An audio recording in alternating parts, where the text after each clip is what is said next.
Hi guys, today we're going to be showing you how to switch between JPEG and RAW files on the Canon R5C in photo mode. You're going to go to the menu option, and then this first tab that pops up, it shows you the image quality.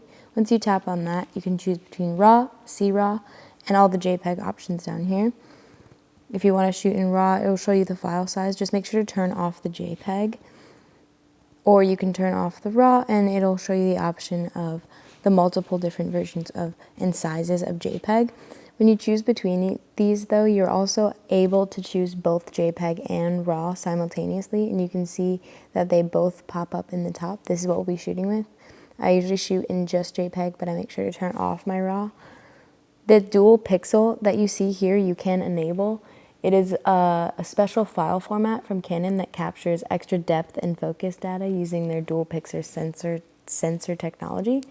So pretty much it lets you slightly shift focus after shooting, tweak the background blur a bit, and reduce ghosting or glare.